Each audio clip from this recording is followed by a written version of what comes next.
Hi everyone, welcome back. I'm Di, and today I'm sharing with you my diary entry for the week of July 24th through 30th. Today is Saturday, July 30th, and these are basically my reading, crafting, and watching vlogs to catch you up on what I've read, what I've watched, and what I've crafted on during the week.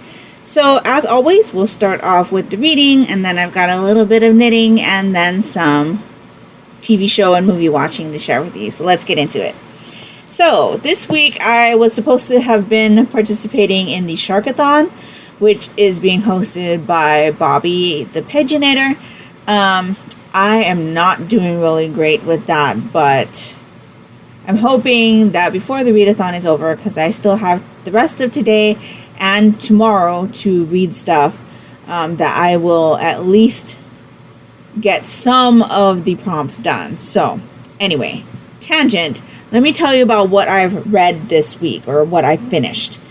So I finished Fruits Basket Volume 8. This is the collector's edition, so there are 2 volumes in this. This is by Natsuki Takaya, published by Yen Press, rated teen. I have an unpopular opinion about the series. I have watched both adaptations of the anime, and this is my first time reading through the manga. I do own the entire series. This story is about a girl named Toru Honda, and she is an orphan.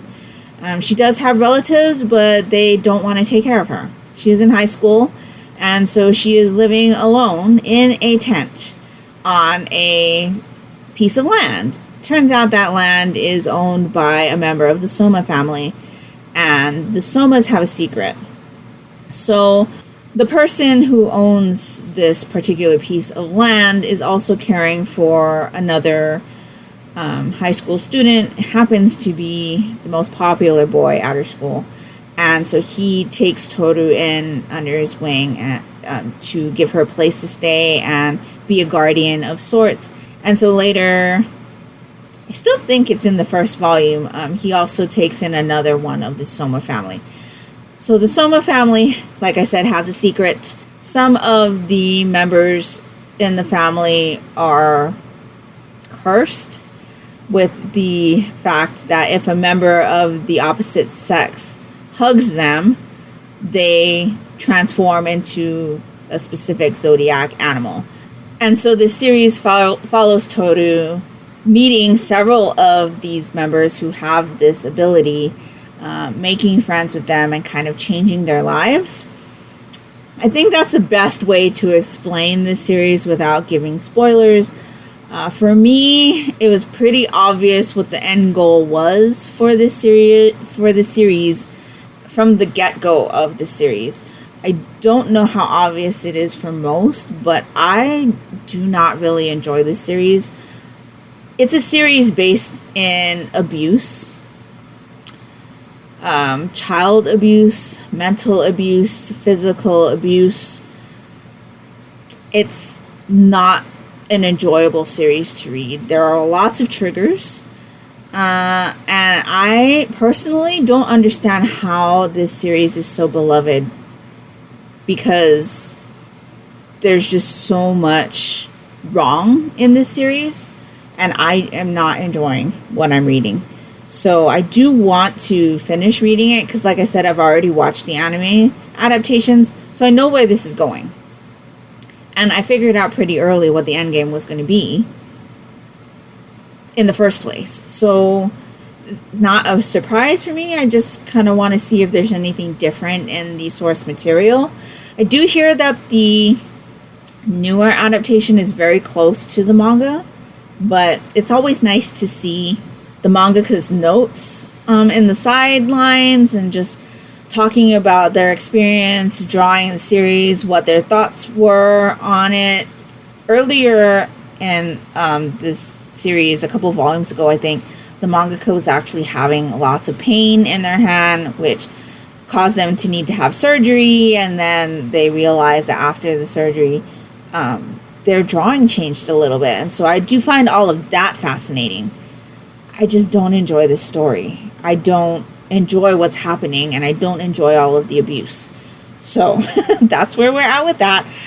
I believe I've got 4 more of these to read before I'm finished, so maybe I'll get that out of the way this year. But yes, I am in the minority and I do not enjoy the series, but I ended up reading this to complete one of my rotating decks prompts for this year, which was to read something bought in 2014.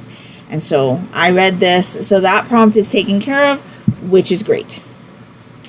So that's the only thing that I have finished this week. So let me tell you where I'm at with everything else that I have been reading this week. I started Fate, which is by J. Kent Messam. This I was reading for the Sharkathon. This is a story about a group of heroin addicts who wake up on like an island. They don't know why they're there. They don't know anybody else they're with, but they come to find out that their next fix is on a neighboring island, and between them and the neighboring island is a group of hungry sharks. So it's kind of a decision about whether they're going to go out into the treacherous waters to try to get their fix, or try to withstand their withdrawal symptoms. I am on page 79, so I'm on chapter 10. We're still meeting some of the people who have appeared on the island or waking up on the island and finding out about their backstories. That's pretty much how this story starts. We meet somebody, we find out they're on the island, and then we get their backstory. And then there's a little bit of conversation about the people who are on the island, and then we get the next person's backstory, and so forth. The very first thing you read in this story is a victim. I don't know who it is at this point. We get a name, but I don't think it's anybody I've met yet. So that's interesting. It says 6 months ago, so I don't think we're going to meet this person. But it's basically a gruesome shark attack is what that prologue is. So that kind of piqued my interest, and I'm like, oh, that's kind of what I was expecting from this book. But now that I'm 9 chapters in, there are a lot of things I'm not enjoying. There's a lot of swearing, which I expected, and that's fine. But there has been several instances of derogatory names thrown out that I don't like. And it's not only towards people of color, we're also talking about derogatory names for different sexualities. And yeah, I do not enjoy that at all. There's no reason for that type of language. So I stalled out on this. So I stopped reading for a little bit, which is kind of why I'm in the situation where I'm at with Sharkathon. But I decided, in light of that, to pick up The Lock, which was one that was on my radar for this month anyway. This is a story about the mysterious Loch Ness Monster. Or at least I think it is. So basically, this book is by Steve Alton, who might sound familiar to you because he is the author of the Meg series. That popular series about the Megalodon. It has that movie adaptation. That is not anything like the book, but that's okay. I really enjoyed the Meg series, and the last book in that series, I believe, is coming out next summer, along with the second movie in the Meg series. So this is going to be the adaptation of the Trench, which I presume is going to be very different from the Trench book, just based on how the Meg movie went. But anyway, we're talking about The Lock. So this follows a boy, or a man. He is now a man. He's a marine biologist named Zachary Wallace. And he grew up with an abusive father. He was very mentally abusive. And he was a drunkard. He slept around. And eventually his mother was able to divorce him and take Zachary to the United States. So Zachary grew up in Scotland. So he's been living in the United States for a while. He was still a young boy when his mother divorced and moved them to the United States. So now Zachary is a marine biologist, and he, kind of very similar to the main character in the Meg, goes on an expedition trying to find giant squid in this highly expensive, state-of-the-art submersible. And something happens, and now nobody wants to fund his experiments or investigative dives or anything like that. And plus, he now has trauma from what happened on that dive. He gets visited by a man who turns out to be an attorney for his father back in Scotland. And it turns out his father is on trial for murder. And this man is trying to not get him convicted. So he comes looking for Zachary, basically saying that, Zachary's dad's trial could end up on the death penalty and the dad really wants to see him. And then drops the bomb that he's actually Zachary's half-brother. Zachary had no idea of this guy's existence. But he is now kind of open to mending fences with his dad. So he goes back to Scotland, and now things are starting to happen on the shores of Loch Ness. Is it possible that the Loch Ness Monster actually exists? And will Zachary be the one to find out the answer to that question? So I'm really enjoying this. I'm actually listening to it on audiobook during my lunch. This is going to be my book for the Sharkathon. Read an hour, or find a cozy place and read for an hour, because I listened for an hour. My lunch break is an hour. So I've listened for an hour every day I've worked. So I'm actually pretty far in right now. I'm on chapter 16, page 235. So I am really enjoying this. Again, though, lots of swearing. And I don't like this character as much as I like the character in the Meg. This character, as much as he complains about how his dad used to sleep around, this character is very much like his dad. There's a lot up into the point of about chapter 12, I think. That's when those things kind of fall off the side. But he basically is a horn dog. It's all he thinks about is sleeping with women. And I don't enjoy that. So hopefully that's gone now. It's been about 4 chapters where we're really getting into the court. And things have now picked up as far as activity on the shores of Loch Ness. Where I stopped, a woman has been savagely torn apart, and they're calling Zachary in to see if he can kind of help them identify maybe bite marks or anything like that. And so, yeah, I'm enjoying it right now. There's also a lot of history kind of thrown in about letters, or not really letters, but experiences people have had with sightings of the Loch Ness Monster from the past. And there's also some historical snippets about William Wallace, because our character is a descendant of William Wallace. So I don't know how that will play into the story, but yes, I do find those historical aspects interesting. And so I am enjoying this much more now than I was a little earlier. And so I'm really looking forward to seeing what happens, and if they actually state that the Loch Ness Monster is real. The Loch Ness Monster is definitely something I have interest in, and I do enjoy the scenery of Scotland. So I'm really looking forward to seeing how this one goes.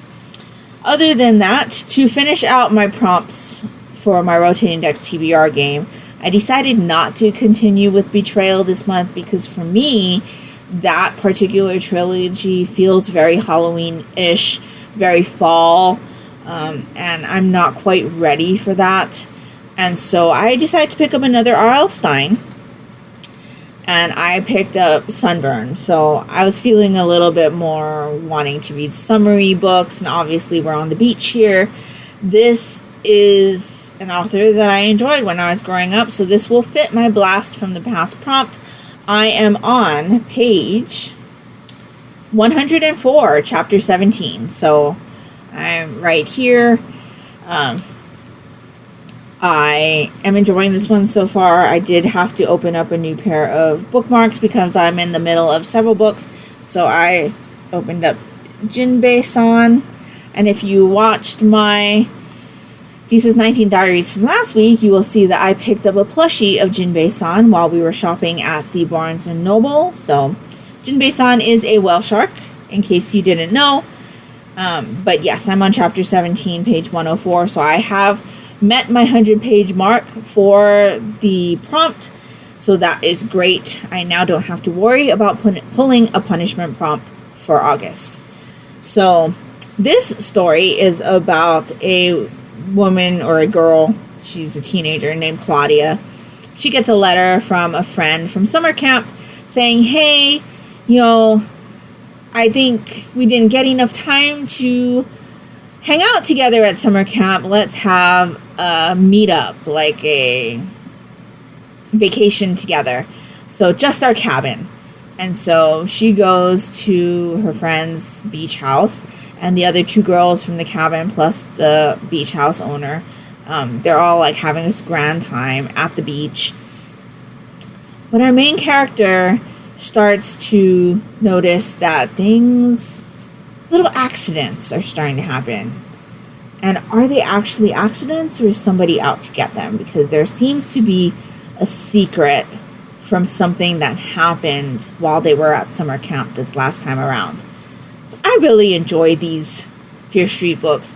This one doesn't happen on Fear Street, but Claudia is from Fear Street, so I guess that's where the tie-in is. I do view all of the Fear Street books as standalones unless they are part of those trilogies that are within the Fear Street kind of community. Because we don't really follow the characters onto other books unless they're in the trilogy. So like the Betrayal trilogy, they kind of all go together. I consider that a trilogy. There are other little ones in between, but ones like this I do consider a standalone. So I am going to consider this one as my standalone book. Not only that, but I'm also going to consider it as my TBR vet for the Sharkathon. So that's 2 more prompts. So hopefully I should be able to finish this tonight. I mean, I don't have much to go. So I should be able to finish that tonight. That's 2 more prompts that I will be checking off. So that's 3 prompts out of 7. So I think that's good. So I'm enjoying that one, and that's definitely hitting the spot right now. And that's everything that I have read this week and am currently reading this week. So that takes care of the reading.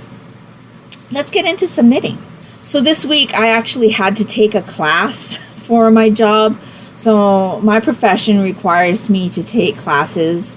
And not only that, I have some other kind of designation that requires extra classes that I need to take to keep up that designation, as well as put in hours for my profession.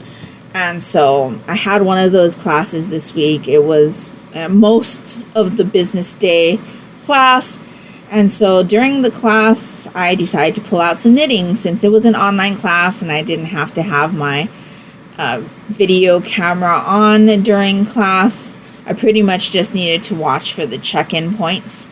And so I pulled out some knitting, and I thought that this project was going to be one of those ones where it's just mindless round and round and round, with just, every other row there's something that I need to do, but it's very minimal, and I didn't have to do as much concentration, and I was very wrong, but it did reignite my interest in this project. So this is actually my Jurassic Park V-back tee. My Yeti Goes to Jurassic Park V-back tee. I haven't worked on this in a really long time. I'm housing it in my Dinosaur Constellation project bag from Utterly Adorable Knits, because it's a Jurassic Park tee. So my colorway is Yeti Goes to Jurassic Park. So this is what I've got left of one of these skeins. I am alternating skeins because it is a hand-dyed yarn. So these are the 2 nuggets that I'm working on. This is from Lolo Did It. It's on her original base, and the colorway is Yeti Goes to Jurassic Park. So, like I said, I'm doing the V-back tee, which I believe is a pattern by Jamie Hoffman. So this is actually the back, but I am planning on wearing it with the V in the front. So this is kind of what it looks like right now. I do have a stitch marker here, this pumpkin, but I don't remember if I had moved that there the last time I podcasted, because I used to do a Yarny Update podcast on my knitting channel, which I haven't done a video for in a while because I haven't really been knitting. I just recently picked it back up. But yeah, I've done this much since I put in that marker. So I didn't move the marker when I started working on it again, but I've gotten quite a bit done right now.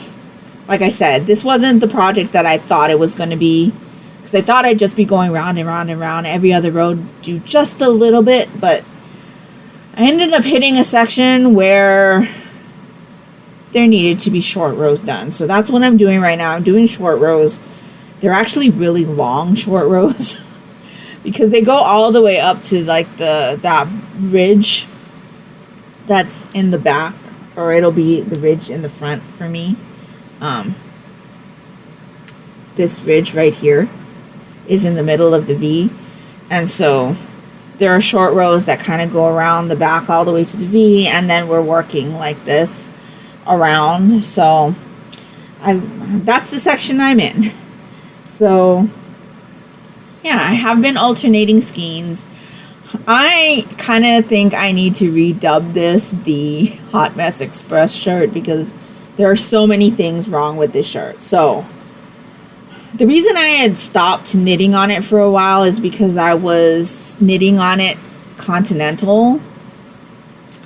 When I picked it up the first time that I picked it up after I had stopped working on this project, and then I remembered that I was supposed to be working English to get gauge.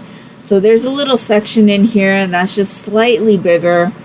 I'm hoping that will kind of even out. I mean, it's not that much different, but I can tell a difference.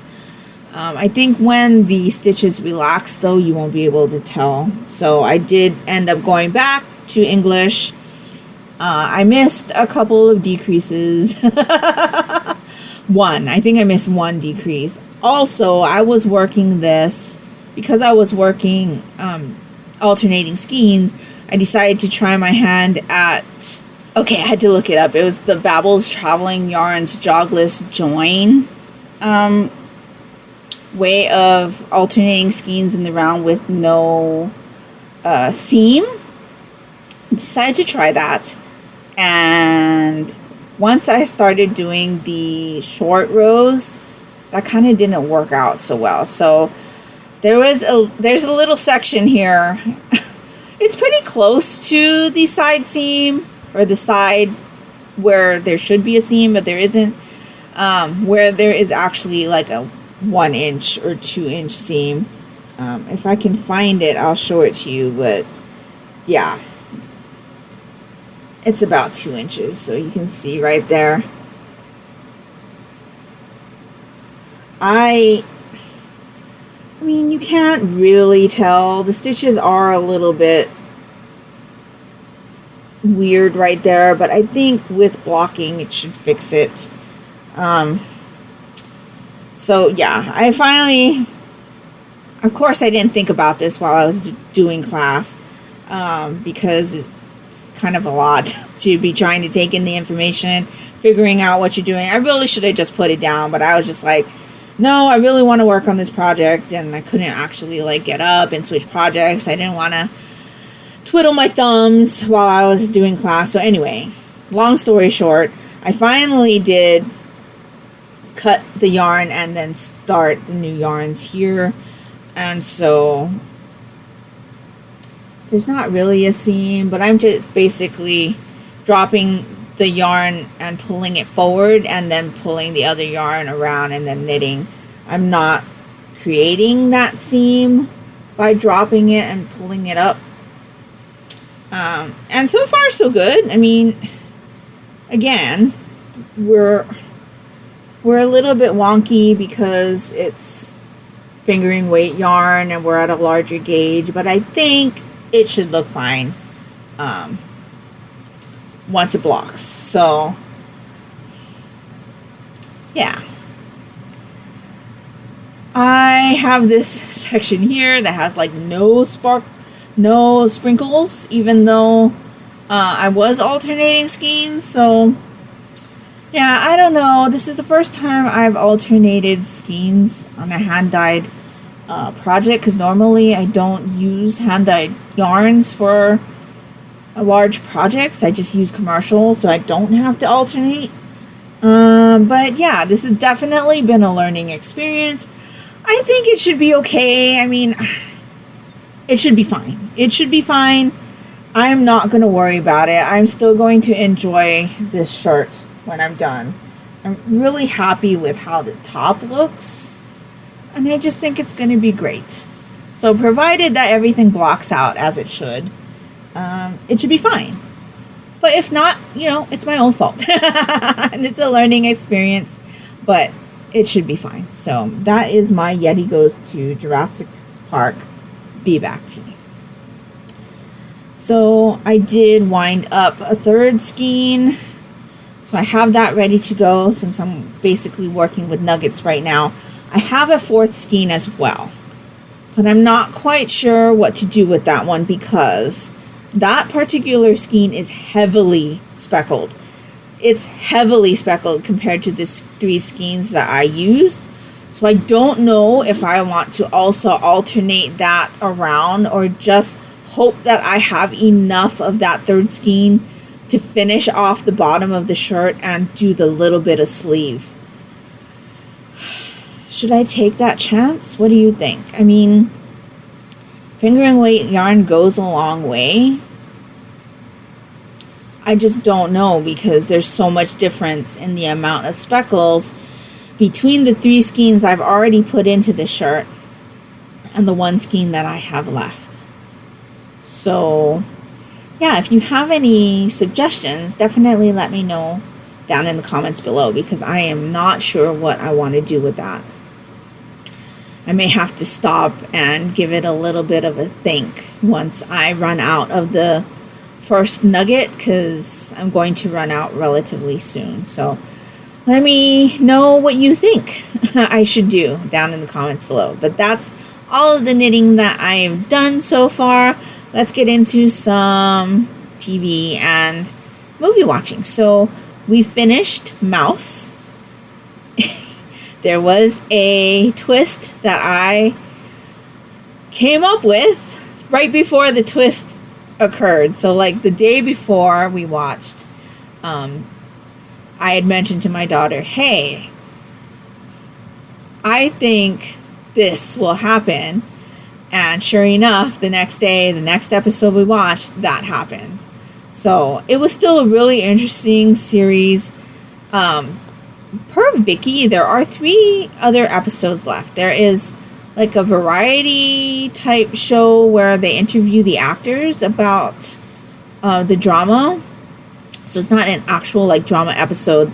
We watched all of the drama episodes, but there are 2 additional like special episodes that's supposed to like be more forward with like little clues that they dropped to show watchers where the story was going or something like that. So I'm interested to still watch all of those 3 episodes, but I'm considering the drama portion as being completed. And I do highly recommend if you're into mystery thrillers and like lots of twists and turns, that's definitely a good one. I didn't particularly care about the direction the story went, but it was still very, very good. And if I didn't have like my feelings about the particular actors that were in this one, I think that's why I was so disappointed in how the story ended up. But it was still very, very good. I definitely recommend it, especially if you're into mystery thrillers and can handle a little bit of gore, because that particular drama is pretty gory. But yes, really enjoyed that one. Not sure what our next Korean drama will be, if we will even pick up another Asian drama at the moment, because I believe the TV shows are starting to come back. But yes, we watched that. And then last night we watched Jaws. Had to watch that one for my friend Lee's from Dark Roots Creation, her Jaws Readathon. The middle square was to read or watch Jaws. I've already read Jaws. I hated it. It was terrible. I would never ever want to reread that book. But it's been a while since I've watched Jaws, and my daughter had never seen Jaws before. So we watched that. We found it on Tubi, so it was free. None of my paid for streaming services had it, of course. So we ended up watching it with commercials, which is fine. It was a much longer movie than I had thought it was. I, for some reason, thought this was a 1 hour and a half movie. It was over 2 hours, which is really long for the time, because I believe the movie came out in 1975, which is before my time, just so that you know. But I had seen Jaws before. Obviously, when you're a little kid watching Jaws, it has a different experience on you than when you're an adult watching Jaws. And, you know, growing up with all the technological advances in special effects and all of that. Yeah, I didn't remember a lot. Did not remember a lot of the movie. I did remember that it was different from the book, but I couldn't tell you specifically how. I much prefer the movie to the book. I will tell you that. My daughter, when the movie was over, she's like, I'll be happy if I never ever watch that movie again in my life. Which I feel the same way. So I did watch the movie, checked off that box, and now I can never have to watch Jaws again, hopefully. Not a fave. Definitely not a fave. But because we didn't want to end the evening on that note, we watched The Meg, which I much prefer. So the Meg is an adaptation of the book The Meg by Steve Alton, like I talked about earlier. I would like both adaptations. I think I prefer what happens in the book, and even though they veered really far away from the book in the movie adaptation, I enjoyed that one as a separate entity. So I'm really looking forward to seeing where they're going to go from that movie to the next adaptation, because there are a lot of things that kind of carry over from the previous book to the next book. But those things were like disregarded when they made the movie. So I'm really interested to see how they're going to go into the next one and then move forward from there. But yeah, I'm still looking forward to it. Really, really enjoyed The Meg. Was definitely a better experience than Jaws. But yes, so that is everything that I have been up to this week. And hopefully I'll be able to finish the Sharkathon with finishing all of the prompts. I've still got some manga that I need to read, but I believe I have through tomorrow, Sunday the 31st. I can't believe it's going to be the start of August next week, but yes, time is flying by.